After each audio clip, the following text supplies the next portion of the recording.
Our survival parts of the brain look at something and says, this is a threat. And so it goes to fight, flight, or freeze. And that's where you get this idea that everything's got to be a grind, because it's like, I'm fighting for survival. I have to do this. There's no other way. Whenever you're absolutely sure of something, you're probably in fight or flight mode. You're probably in survival mode.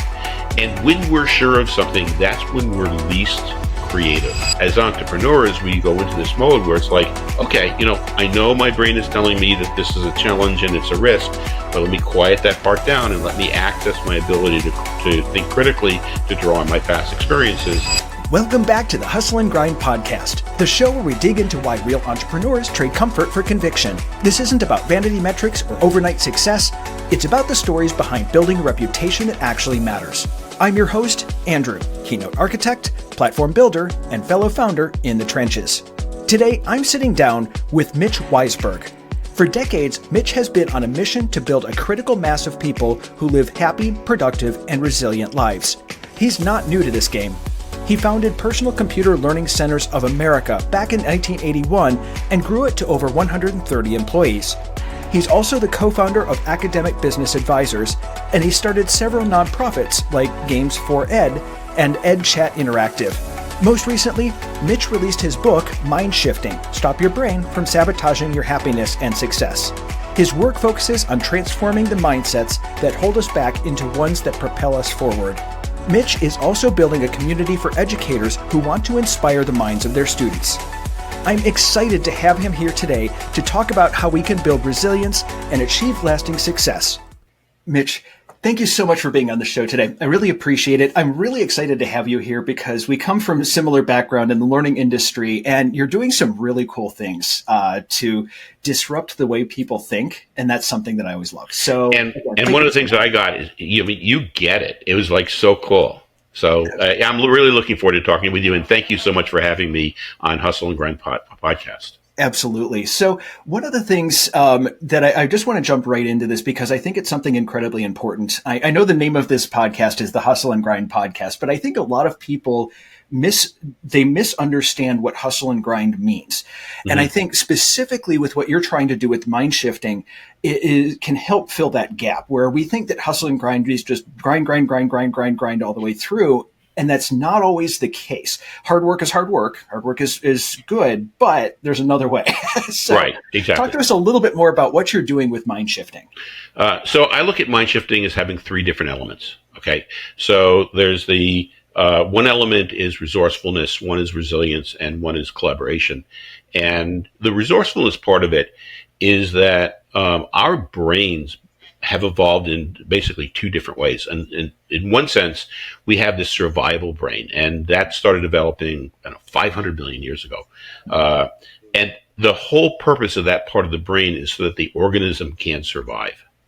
And so it has to be able to take in information really rapidly and very small pieces of information and come up with something to do and just focus the entire organism on that. That part of the brain wakes up in like 2/100ths of a second. As mammals, we have also developed a resourceful part of the brain. It's say in our prefrontal cortex, and that's the part of the brain that does critical thinking, creative thinking, emotional regulation, executive function. That part of the brain wakes up in like 2 to 3 seconds. And what happens is very often our survival parts of the brain look at something and says, this is a threat. And so it goes into fight, flight, or freeze. And that's where you get this idea that everything's got to be a grind, because it's like, I'm fighting for survival. I have to do this. There's no other way.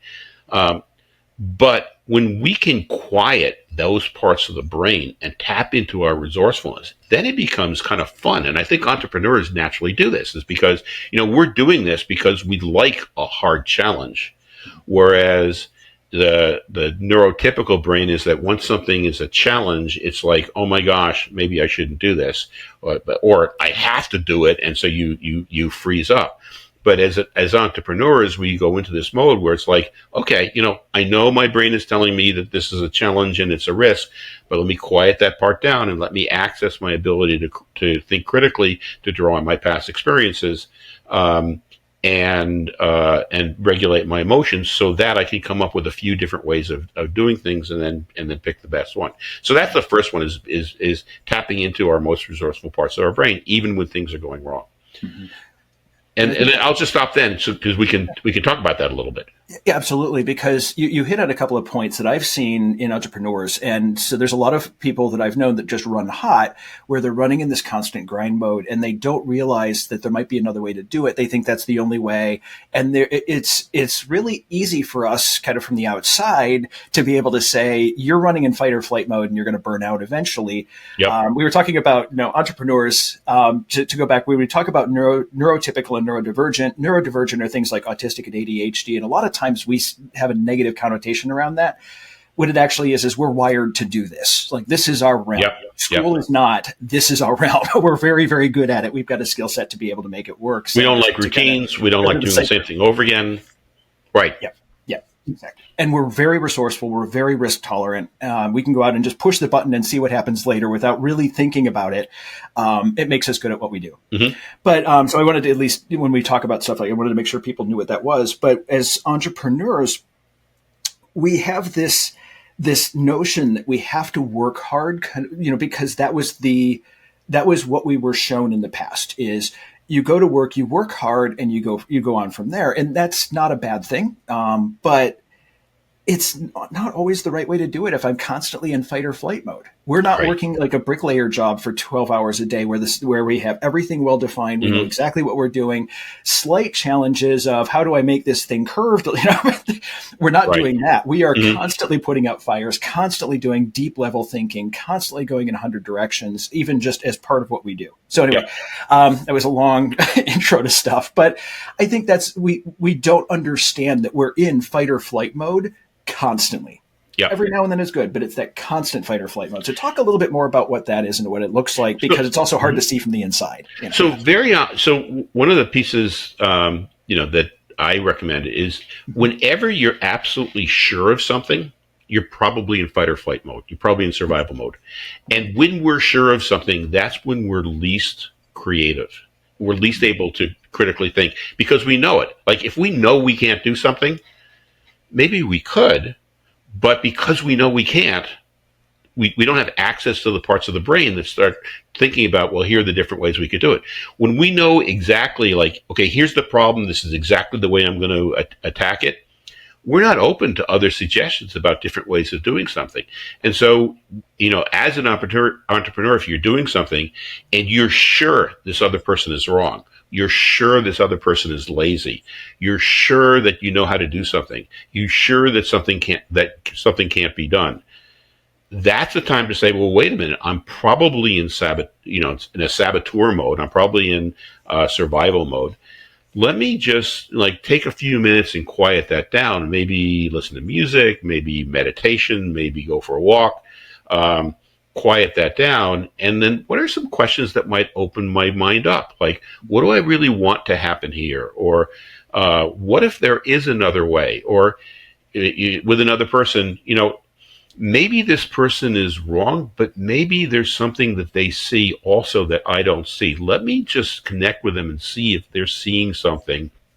And maybe they're 10% right, or maybe I'm 20% wrong.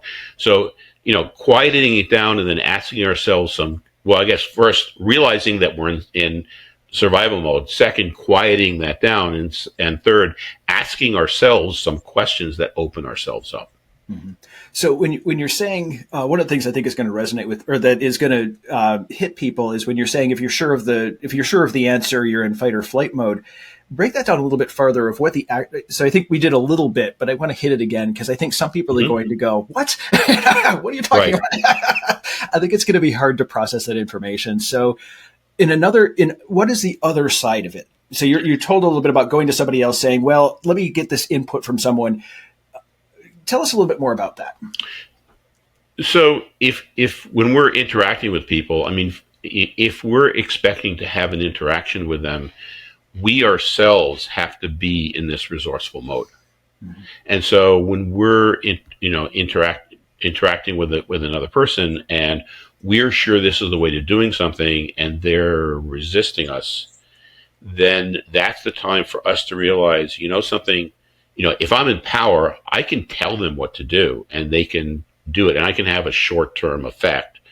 But if I want to have a long-term effect, I have to get them to be motivated and engaged in the same things that I am. And so to make that happen, I also have to be in resourceful mode. So if I'm sure that they're wrong, my whole body language is conveying that to them. So A, I'm not resourceful, and B, they're picking up from me that I think that they're wrong. So they're in fight or flight mode. And so first, if I can get myself into resourceful mode, which is thinking, well, something, maybe they're 10% right. Maybe they're seeing something that I don't see. Maybe there are some other ways of doing this. If I can get myself into that mode, they will pick up on that also, and they will drop their guard and we'll be able to have a conversation. And it could be that my way was the right way, or it could be that my way was the right way, but I missed a little bit, and some suggestion that they made things better. Or it could be that, my way is the right way, but in this situation, it's better to let them learn from their mistake, because it's not going to really put us behind put our company behind. We're not really at risk, and they're going to learn something really valuable. And then they're going to appreciate the fact that I let them make their own decision and learn from it. And so, our ties are going to be much, much stronger, and we'll be able to work together much better. Mm-hmm. Did that answer your question, or wasn't that where you were going? It did, because I think that what you're basically saying is that if you're from the I'm right and I'm doing it, that's fight or flight mode. It's, exactly. Collaborating and actually listening to other people around you. You're the ultimate decision maker. But bringing in that additional information, stopping for a second, like you said earlier on, where that fight or flight mode comes in a fraction of a second. It takes 3 or 4 seconds for your frontal, your cortex, prefrontal cortex, right, one here to kick in. Mm-hmm. Takes a little bit. So yes. letting it do that. Do that. So, and I guess there's, as we're talking, we're going into that third element, which is the conflict and collaboration, and there's 5 styles of dealing with people who may disagree with us, or dealing with people who we're trying to influence them. And one of which it's called competitive. You can be competitive is where you're telling somebody what to do, but you can do that from either resourceful mode, or you can do that from fight and flight mode. From fight and flight mode, it's like, hey, this is what you have to do. I'm the boss. Just do it this way. From resourceful mode, it's like, okay, I've heard you and I understand your objections, and I know what you're communicating is blah, blah, blah, blah. At some point, we needed to make a decision, and I had to make a decision, and this is what I'm going to do. I might be, if I were in your position, angry at that also, and you're certainly justified in feeling disappointed. You just understand that I needed to make a decision at this point, and this is what we're going to do. That's much more from resourceful mode, that, the person feels heard. Mm-hmm. They may be disappointed, but they respect the fact that you've listened to them, you've heard them, you've made the decision, and they can accept, in most cases, that it's, that a decision had to be made, they were listened to, let's just move forward. Mm-hmm. But they feel like they've had their piece heard, and I think that's one of the biggest things. Yep. It's the business owner's, the CEO's decision to make, but they at least feel that the input was given due credit. So, yep. Let's pivot for a second, because I want to go back in. You have you've won an award on the podcast for the person who's been in the entrepreneur space the longest. Right. Tell us a little bit about how you got started in the entrepreneur world. Well, so at the time, I had a full-time job. I was working at a computer services company, and at that time, I was actually working in sales. I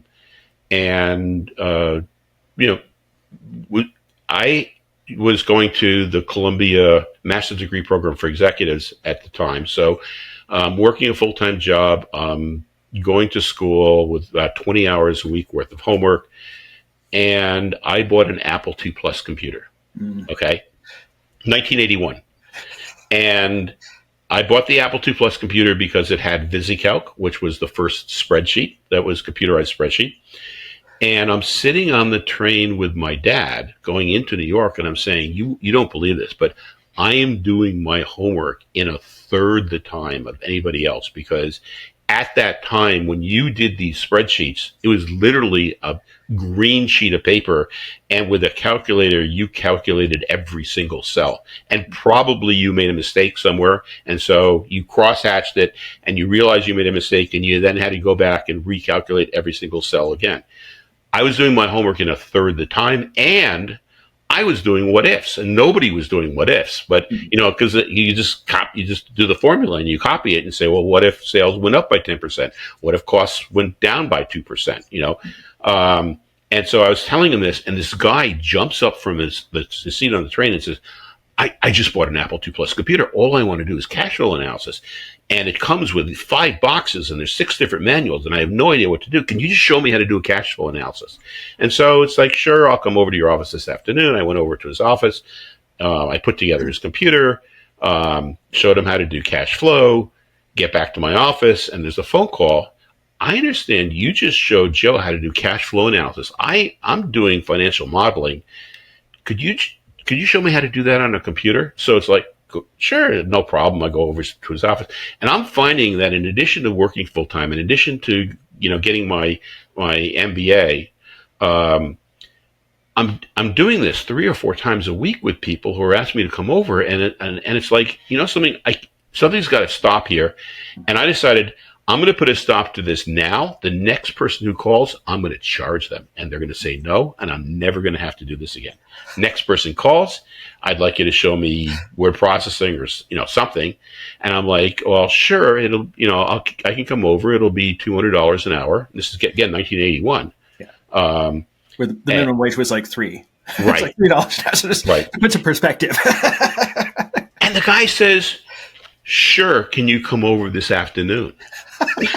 And you could have a feather would have maybe, fall down. It's like, oh my gosh. Throwaway price. And they said, yes. Yes. I think it's the equivalent to about $400 an hour now.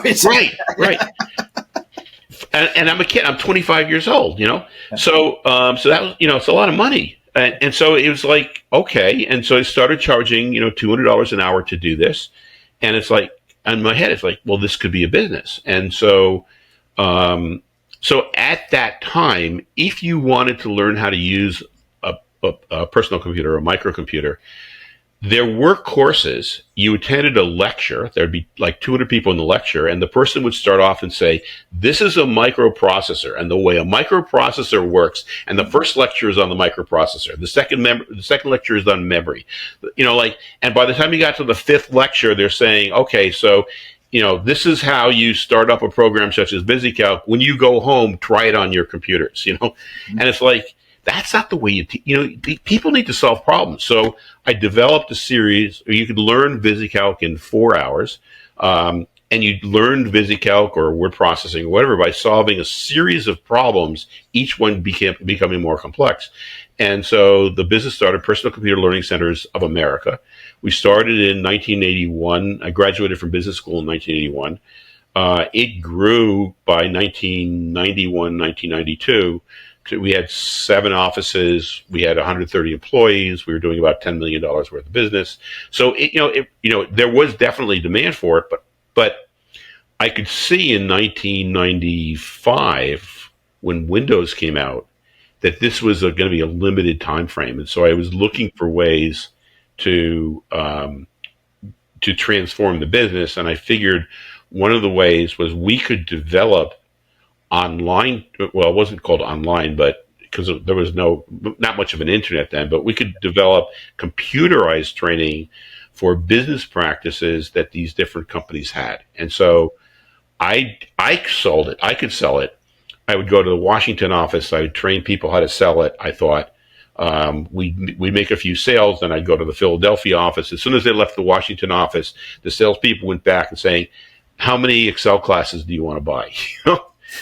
Not like, where are your problems? And so a valuable lesson I learned is you can't have people in a business do 2 different things. If you're going to do something new, it's got to be people who are dedicated to that new thing, and they can't go back to doing something that was familiar. It's like, this is what this group of people, this is what you're going to be doing.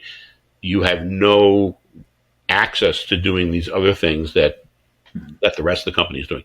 But we, but by 1998, 1999, I was faced with this new business wasn't really working out, but it's what I felt the industry was going to be doing.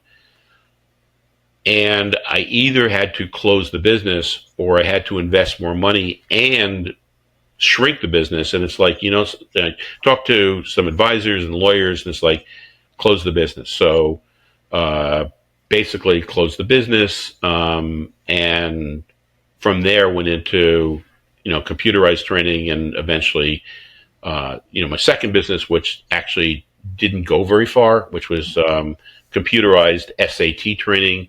But my third business was working with publishers on taking their content and digitizing it so it could be used as learning material.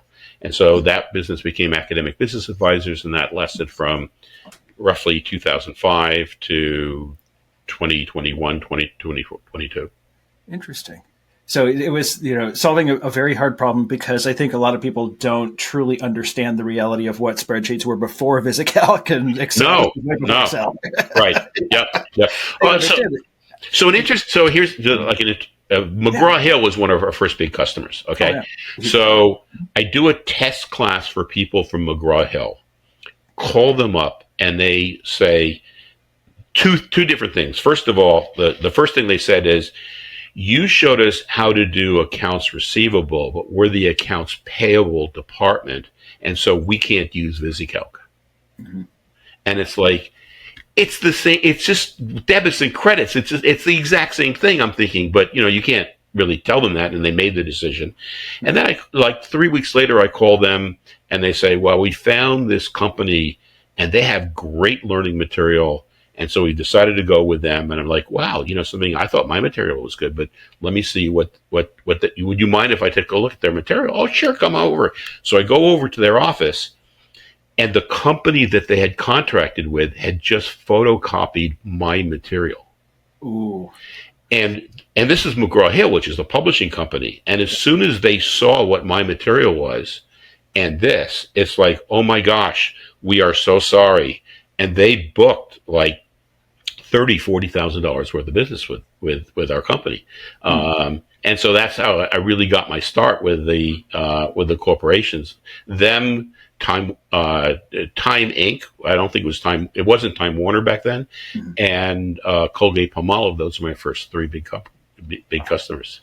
Yeah. That's amazing. And it's really, the reason I wanted to, let's actually touch on something else here, because you said something that was really important. And I think it can, in the learning industry, we're very sensitive to this topic, but it's also very good. I do it when I'm doing marketing or I'm helping somebody to refine their vision. Mm-hmm. You were talking about the early courses where they taught you, this is a microprocessor, and this is memory, and this is this. And at this time, just to give some context to it, it was important to have an idea about that. We're working with about maybe 256K of memory. So we've got to be a little bit sensitive. 64. Okay.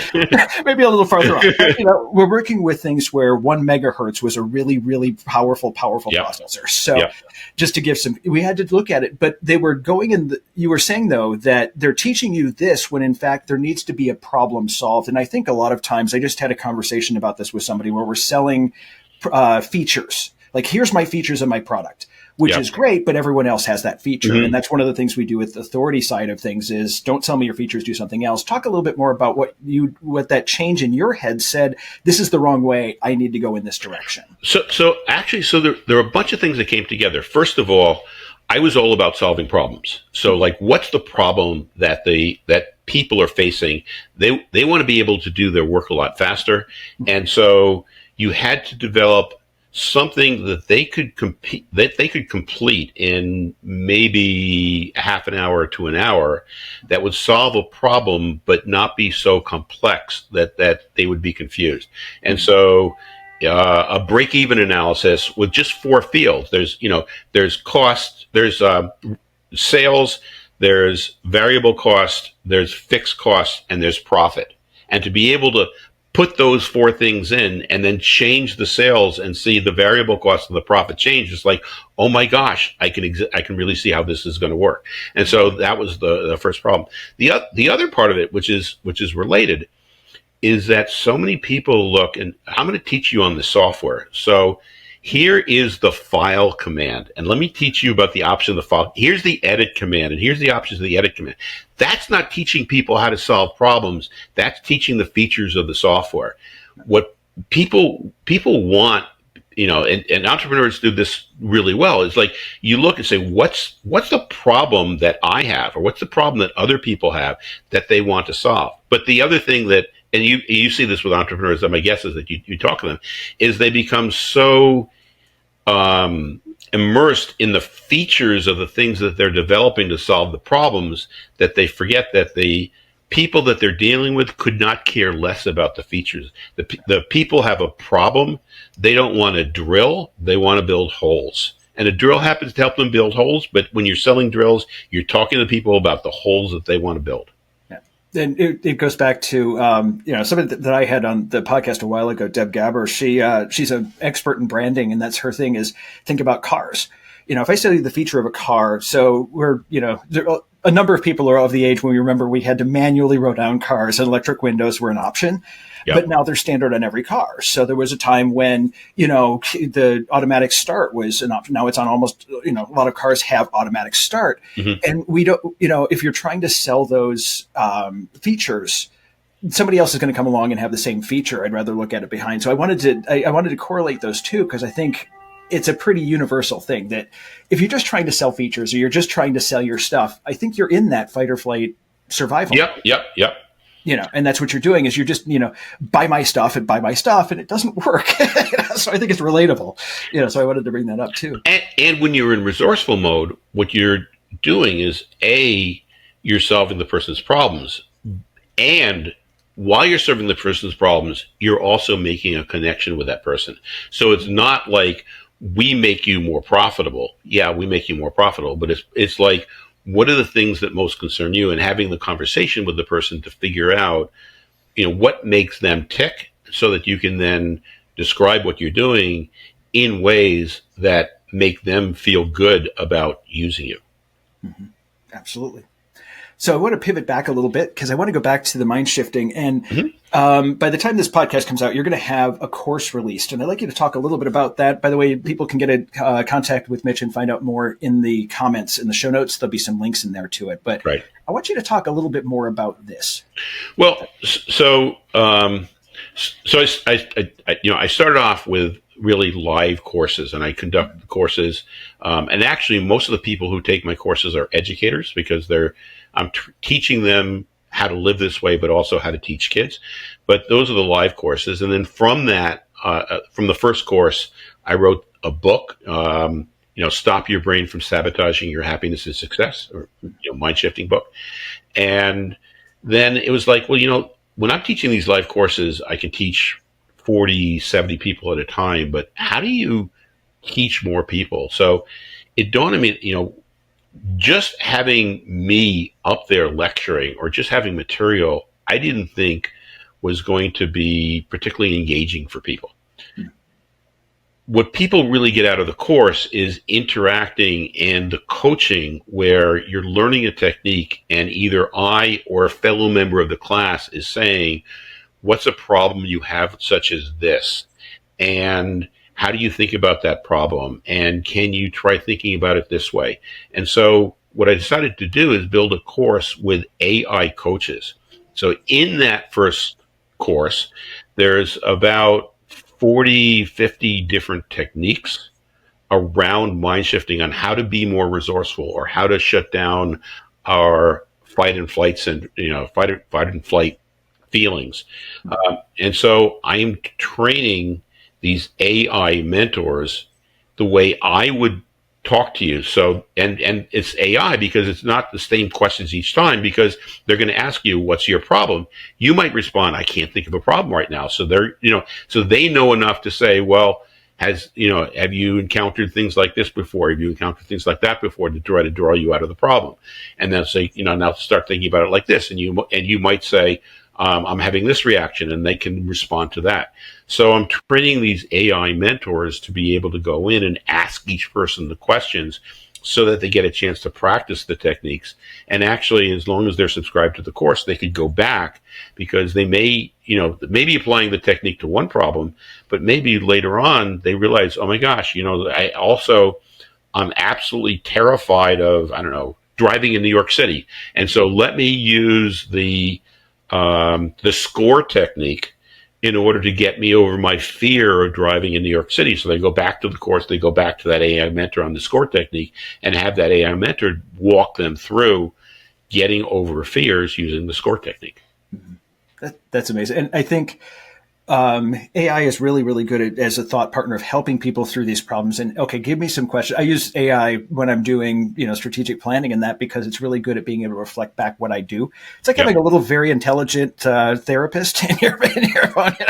in a limited sense. It's not generalized. So you can't say, you can't throw it these open problems, because it just goes into these hallucinations or tangents.